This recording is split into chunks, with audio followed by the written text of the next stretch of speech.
So we are looking at the characterization of infinitesimal generators of C0 semigroups. So a infinitesimal generator of a C0 semigroup. We have seen now the first set of conditions, namely A is closed and densely defined. So our aim is to produce some necessary and sufficient conditions to for this A to be an infinitesimal generator. So we will now look at contraction semigroups. Here everything will be very clear, and from this we can deduce for the general case. Okay, so this means what? So ST is a semigroup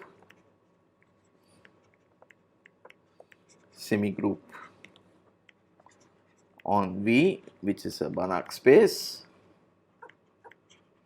and norm of ST is less than or equal to 1 for all t greater or equal to 0. Okay, so that is the thing. So let u belong to V and lambda greater than 0. So then you look at the integral s to t e power minus lambda tau s tau of u d tau.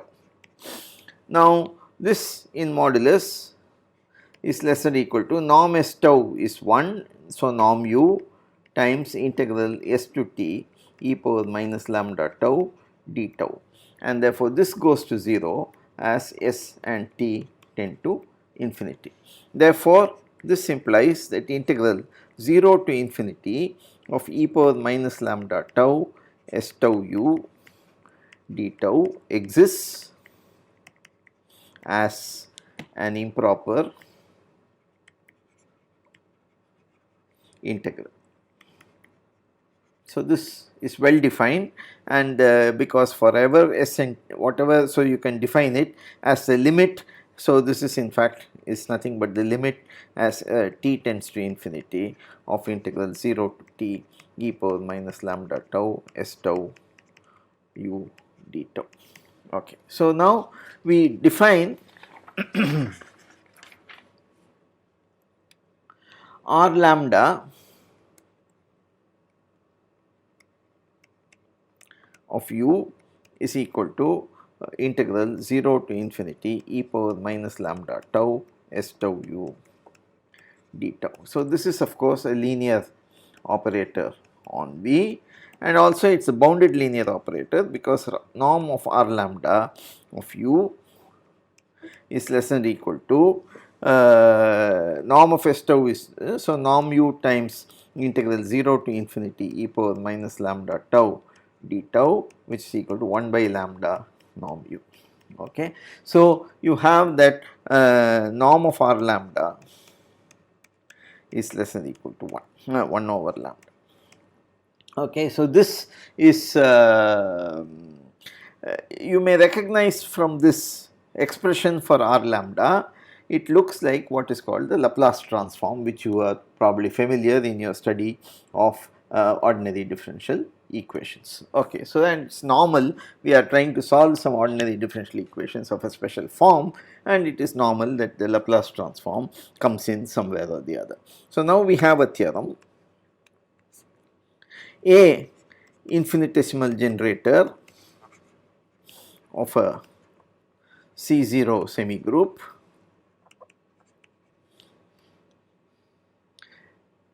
then for every lambda greater than 0, lambda I minus A is invertible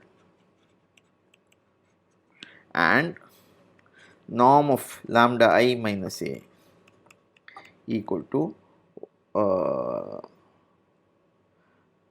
and r lambda equals lambda I minus A inverse.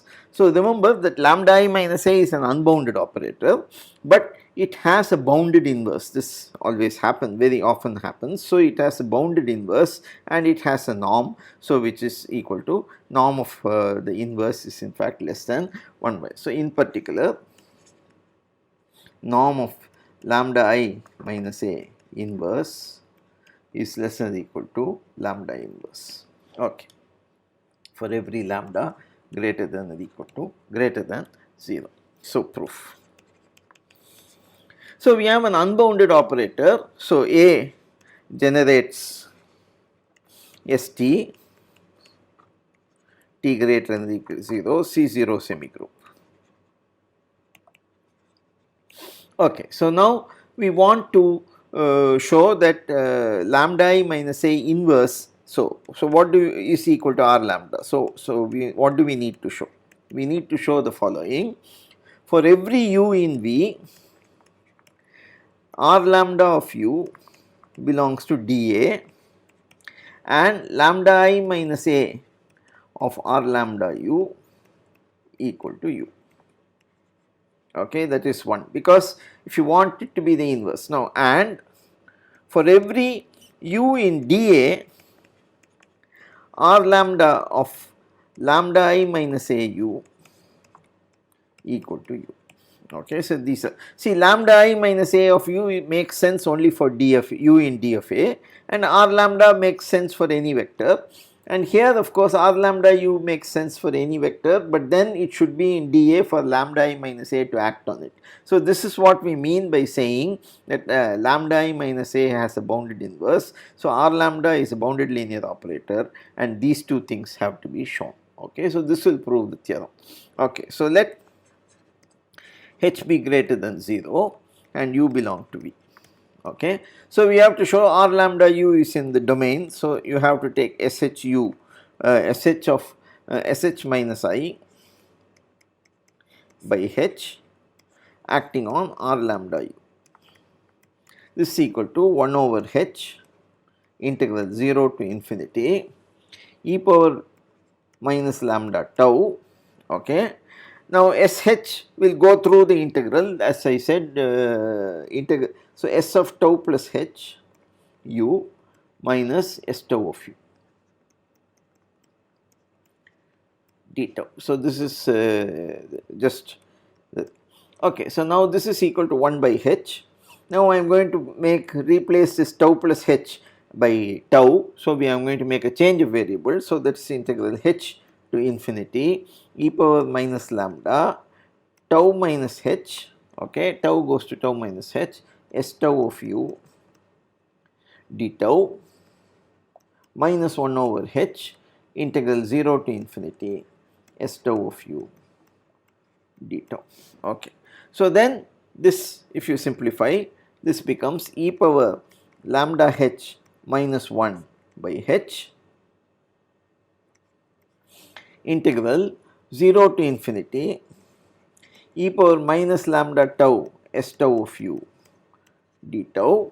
Okay, so I have combined these two terms. Okay, and therefore I have to, since I have taken from H to infinity, I have replaced by 0 to infinity, so I have to subtract a 0 to H. So minus e power lambda H by H of integral 0 to H e power minus lambda tau S tau of u d tau. So this is just trafficking with this, making this 0 to infinity and then rewriting everything neatly. Okay.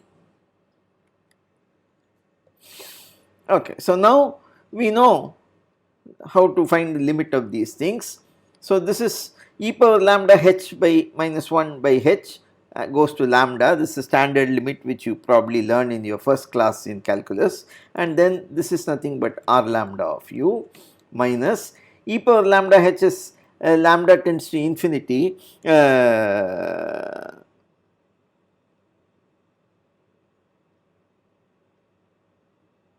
oh sorry, as H goes to 0, we are looking not as lambda tends, lambda is fixed, sorry, excuse me.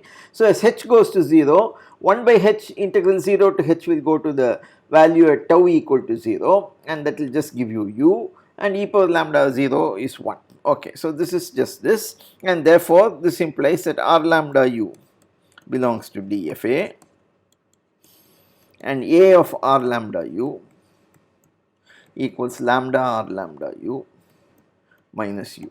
Okay, so that's exactly saying whatever we wanted to say. So we have shown that u equals lambda I minus A R lambda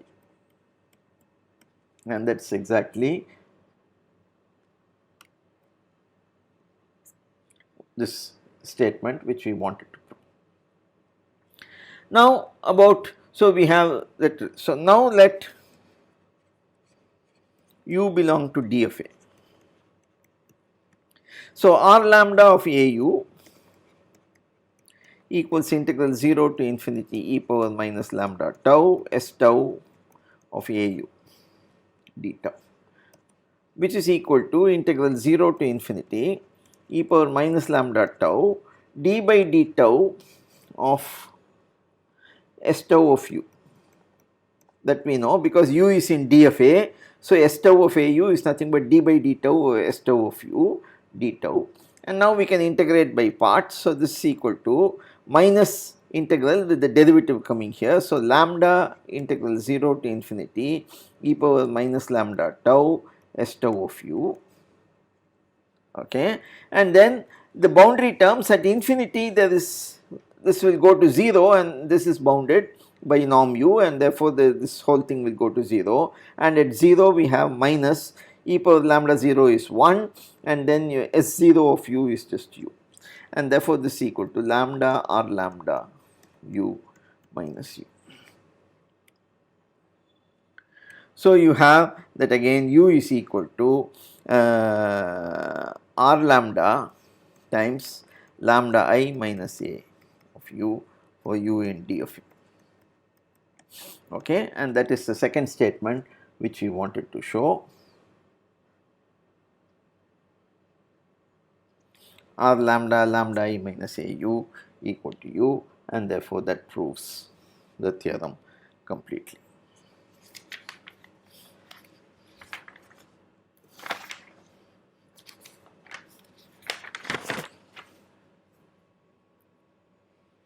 So now if you look at this expression, if U is in D of A, you have R lambda of lambda I minus A U is equal to U, and therefore R lambda U is equal to R lambda minus R lambda AU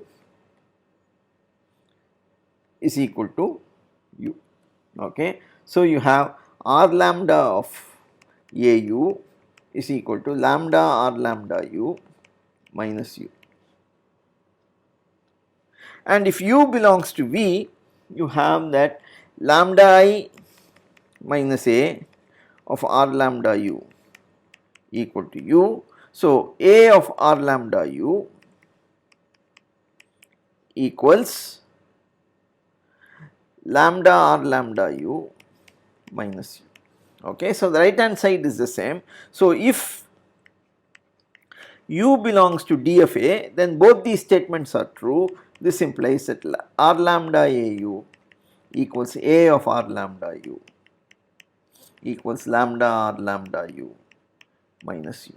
So R lambda and A, so R lambda and A commute on D of A. So this is a remark.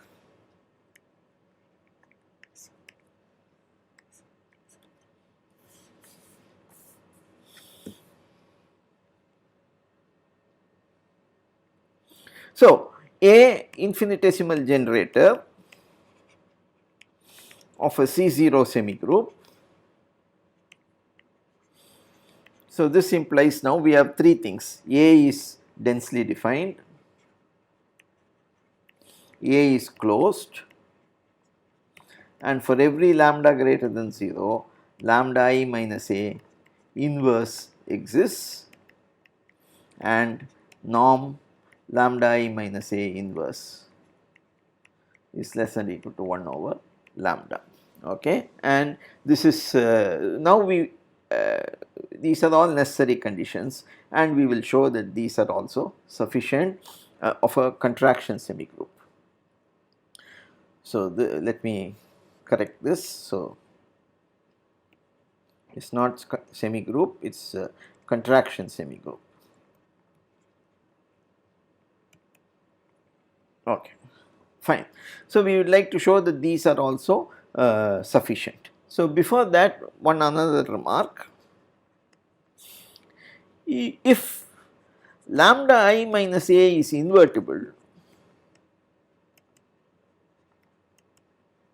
then it automatically implies that A is closed. So, this is if you have the third condition, the second one is redundant, you do not need to see that. So, let us show that. So, let un belong to D of A, okay, and un converges to U in V, AUN converges to V in V. So, to show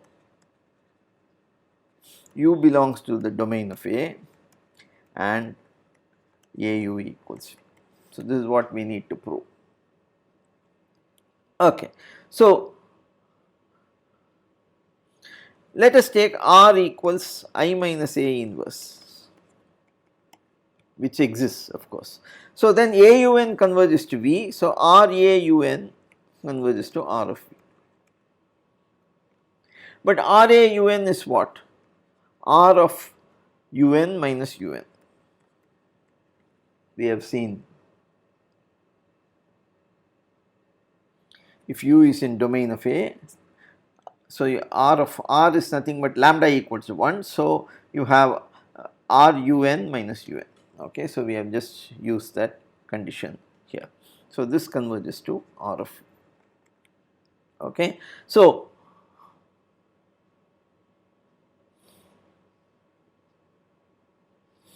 R of V equals, if you take the limit on this side, this is nothing but R of U minus U. Okay. So, this is thing.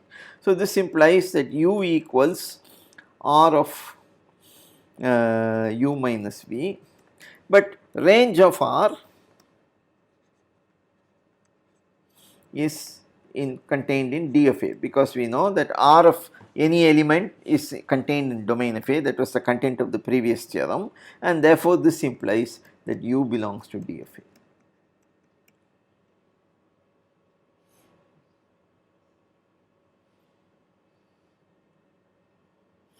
So, if now you apply I minus A to this. So, I minus A of U equals I minus A of R of U minus V, and that we know is equal to just U minus V, because I minus A is the inverse of R, and therefore, if you take U gets cancelled, and therefore, you have minus AU equals minus V or AU equals V.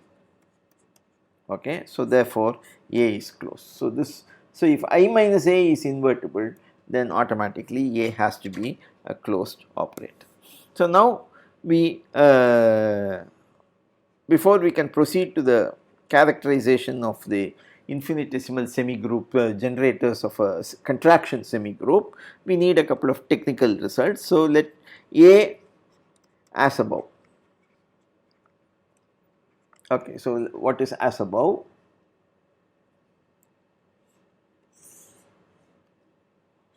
So, henceforth we assume this even. So, closed, densely defined, and lambda I minus A inverse exists for all lambda positive. Norm of lambda I minus A inverse is less than or equal to 1. Okay. So, this is the condition on A which we are going to work with, and that we want to show is sufficient to generate a contraction semigroup.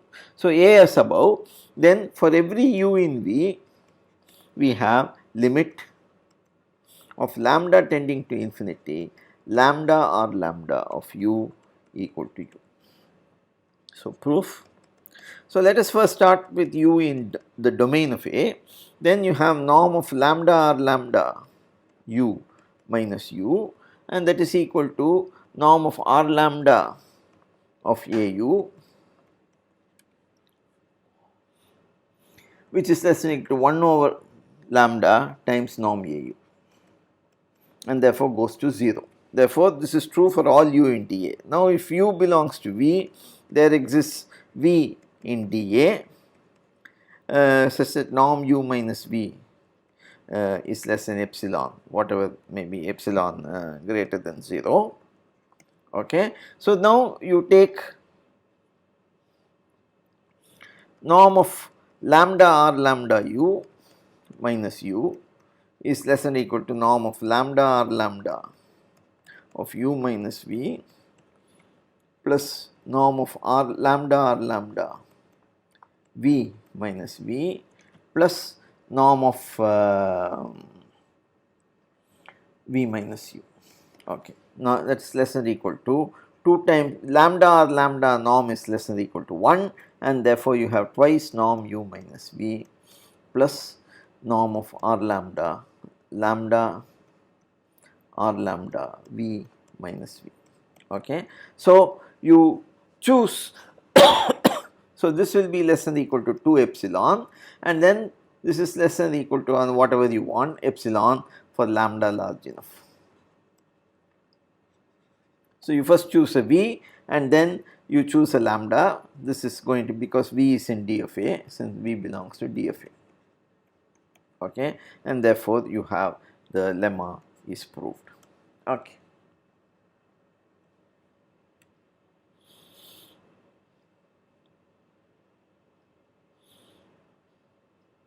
So, now we are going to introduce a very important approximation. Okay. So, this is called the Yoshida approximation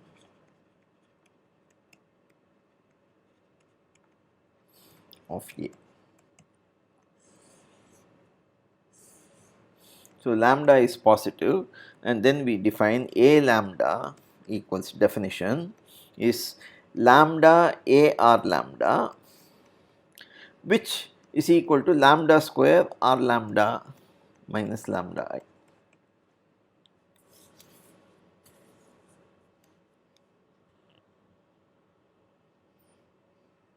You know, for every u, r lambda u is in a domain. So, A r lambda is well defined, and we also know for any u, you have lambda, lambda a r lambda is equal to lambda r lambda minus u. Okay. So, we have another lambda in addition here, and therefore, you have lambda square r lambda minus lambda I. Okay. So, this lambda a r lambda is lambda r lambda minus identity, and therefore, you have lambda square. So, this of course is belongs to L of V. It is a bounded linear operator, and therefore, it is in L of V. So, another lemma, why do we call it an approximation? Okay. Let u belong to D of A. Okay. Then limit as lambda tends to infinity, A lambda of u is equal to A u. That is why we call it an approximation. We have an unbounded operator, and then we are replacing it by a bounded linear operator, and then we are going to use that. So, proof. Okay. A lambda of u is equal to lambda A r lambda u, which is lambda r lambda of A u, because you know that A and r lambda commute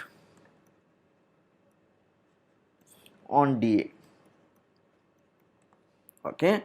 Now, lambda r lambda of A u, this of course goes to A u by the previous lemma. Okay. So, we have this. So, we have this nice property. So, so A lambda is a bounded linear operator on V. So, e power t A lambda well defined. Okay. And then, so it is a C0 group in fact. Okay. Now, norm of e power t A lambda.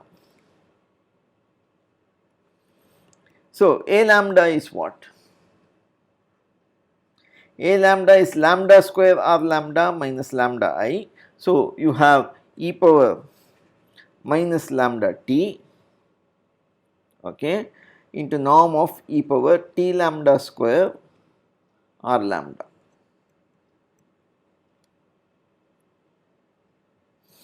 this is less than equal to e power minus lambda t, and then you have e power t lambda square norm of r lambda, because norm of e power a is less than or equal to e power norm a always. Okay, so we have that. So we have this, but then norm of lambda r lambda is less than or equal to 1. So this is less than e power minus lambda t into e power t lambda. Lambda r lambda is less than 1, and that is equal to 1. Therefore, implies e power ta lambda is a contraction semigroup. Okay, so this is another important property for every lambda positive. Okay, now finally, before we can proceed to the important theorem, we need one more remark. Okay, so let us take r lambda. So let us take lambda not equal to mu. Okay, r lambda I am going to write as r lambda into mu I minus a times r of mu. This is well defined, because for any u, r mu is in the domain of a, and mu I minus a r mu will give you just u again. Okay, so this is equal to r lambda into lambda I minus a, okay, plus mu minus lambda times identity times r mu. You might have seen this kind of calculation when studying the spectrum of an operator also. So it's a similar resolvent equation which we wrote at the which one writes at that time. So if now lambda r lambda times lambda I minus a is of course the identity map, and therefore you multiply by r mu, so you get r mu here plus mu minus lambda times r lambda r mu. So r lambda r mu equals r lambda minus r mu by mu minus lambda. Let me write it as lambda minus mu with a minus sign. Now r mu r lambda, if you interchange this thing, so this will be minus of r mu minus r lambda by mu minus lambda. But if I multiply both by minus 1, this will be minus of r lambda minus r mu by lambda minus mu, and that is equal to r lambda r mu. So r lambda and r mu commute, okay, and this implies therefore that a lambda and a mu commute.